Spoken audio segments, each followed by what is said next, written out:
नमस्कार दोस्तों, आप लोगों को याद होगा थोड़े समय पहले चाइना द्वारा प्रपोज किया गया था कि वो ब्रह्मपुत्र नदी के ऊपर एक मेगा डैम बनाने वाला है। जिसके बाद भारत के अंदर जितने भी न्यूज़पेपर है, अखबार है, करंट अफेयर्स के यूट्यूब चैनल्स हैं, उन सब ने इस बात को कवर किया था कि अब भारत का क्या होगा, क्योंकि ये जो मेगा डैम है चाइना इसको वेपन के रूप में प्रयोग करने वाला था।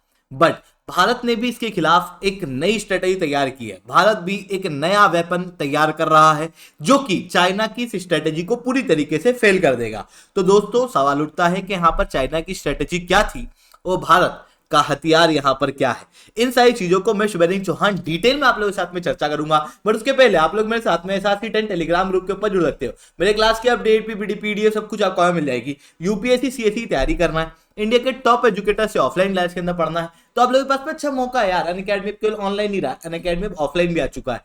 दिल्ली, करोलबाग, मुखैना के अंदर, प्रयागराज, सिविल लाइन्स और बिहार के पटना के अंदर हमारे सेंटर्स खोले जा चुके हैं। अगर आप वहां जुड़ना चाहते हो तो ये कॉन्टैक्ट नंबर दिया हुआ है, इस नंबर पे आप कॉल करके डायरेक्ट जुड़ सकते हो। इसके अलावा अगर आपको मेरे इस लेक्चर की पीडीएफ फ्री ऑफ कॉस्ट चाहिए या फिर आपको प्रीलिम्स के mock test free of cost चाहिए, एनसीईआरटी के summary notes free of cost चाहिए, महीने भर में कई सारे करंट अफेयर्स बीतते हैं जिनके आप नोट्स नहीं बना पाते, कौन सा इंपॉर्टेंट है कौन सा इंपॉर्टेंट नहीं है ये समझ भी नहीं पाते, तो आपको बने बनाए नोट्स अगर मंथली करंट अफेयर्स के चाहिए तो ये सब आपको नीचे डिस्क्रिप्शन के अंदर मैंने एक लिंक दी हुई है, उसके जरिए आप प्राप्त कर सकते हो। चलिए दोस्तों अब समझने का प्रयास करते हैं यहां पर क्या हुआ है। देखो, चाइना द्वारा दुनिया का सबसे बड़ा डैम यालुंग ज़ेंगपो यानी कि ब्रह्मपुत्र नदी के ऊपर बनाया जाना है, जो कि यहां पर ग्रेट कैनियन के जस्ट यहां पर चाइना द्वारा बनाया जाएगा।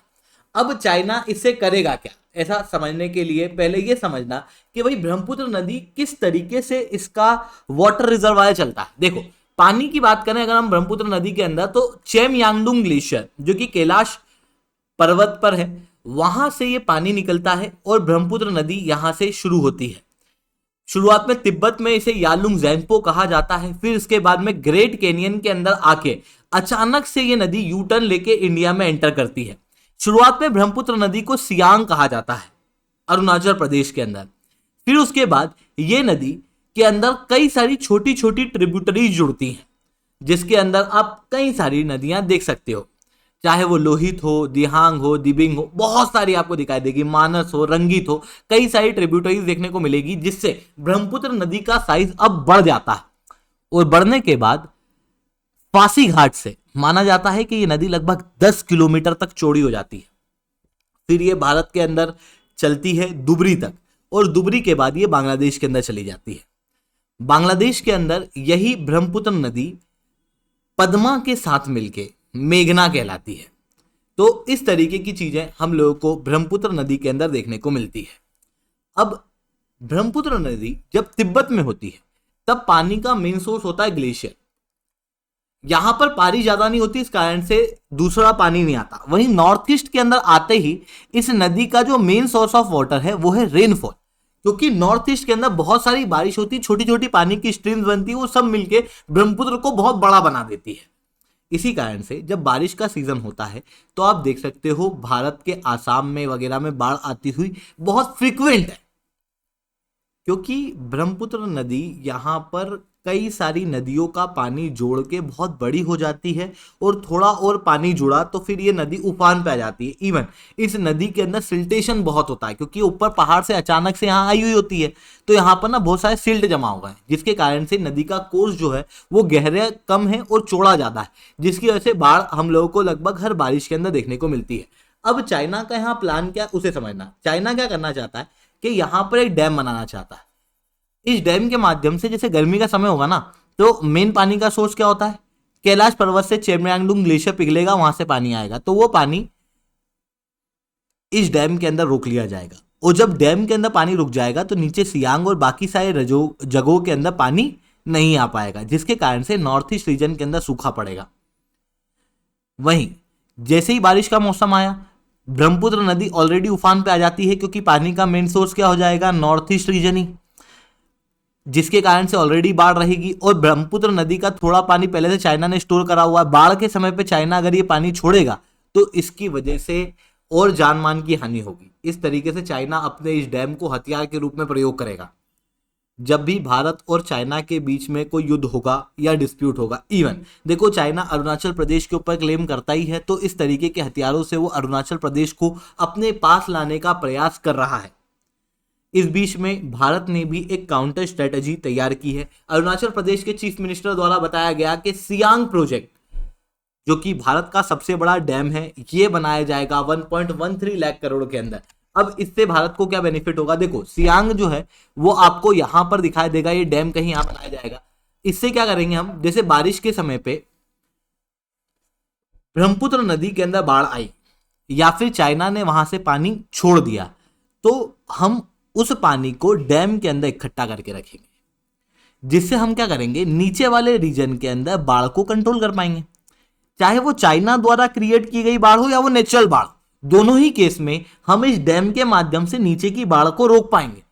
फिर जैसे ही गर्मी का समय आएगा, थोड़ा सा ब्रह्मपुत्र नदी कम होगी, धीरे धीरे करके हम उस पानी को छोड़ते जाएंगे ताकि गर्मी में इस रीजन के अंदर सूखा भी ना पड़े।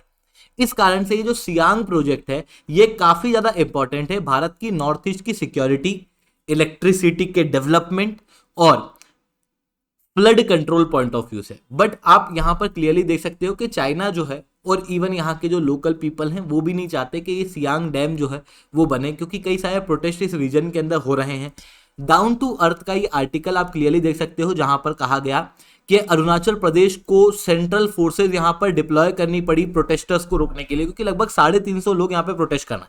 हालांकि ऐसा नहीं है कि अरुणाचल प्रदेश का हर एक व्यक्ति इसके विरोध में है, कुछ एक्टिविस्ट हैं जो इस प्रोजेक्ट के विरोध में हैं।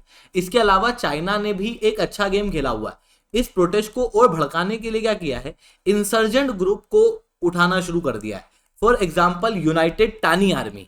यूनाइटेड टानी आर्मी क्या है, तो एक्चुअल में ना NLCT करके ये एक ऑर्गेनाइजेशन हुआ करती थी जिसका फुल फॉर्म है नेशनल लिबरेशन काउंसिल ऑफ टानीलैंड, जो कि टानीलैंड नाम की एक अलग कंट्री बनाना चाहती है। 2005 के अंदर ये अपने बेस्ट पोजीशन पे थी, पीक टाइम था इस समय पे।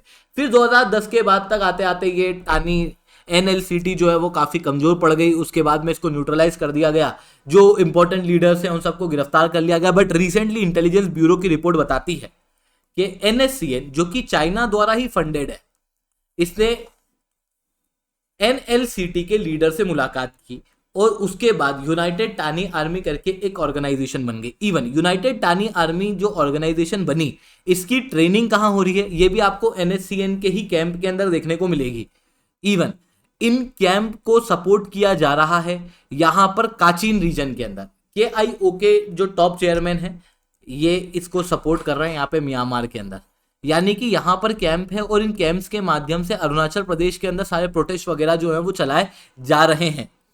और ये सब कुछ कैसे फैसिलिटेट हो रहा है, ऑब्वियसली चाइना के जरिए, चाइना इन चीजों को फंड कर रहा है। तो ये सारे डेवलपमेंट होते हुए दिखाई दे रहे हैं। आई होप ये सारी बातें आपको समझ में आई होंगी। लेक्चर अच्छा लगा तो लाइक करना, लेक्चर बहुत अच्छा लगा नीचे कमेंट करना। UPSC CSE की तैयारी करना, इंडिया के टॉप एजुकेटर से ऑफलाइन क्लास करना पड़ना, तो आप लोगों के पास में अच्छा मौका है यार। अनअकैडमी अब केवल ऑनलाइन नहीं रहा है, अनअकैडमी अब ऑफलाइन भी आ चुका है, हमारे सेंटर्स ऑलरेडी खोले जा चुके हैं। अगर आपको ये सारे फ्री मटेरियल भी चाहिए तो नीचे डिस्क्रिप्शन के अंदर मैंने लिंक दी हुई है, उस लिंक के जरिए आप हमारी टीम से कांटेक्ट कर सकते हो। ठीक है दोस्तों, आज के that's all from my side. जय हिंद, जय भारत।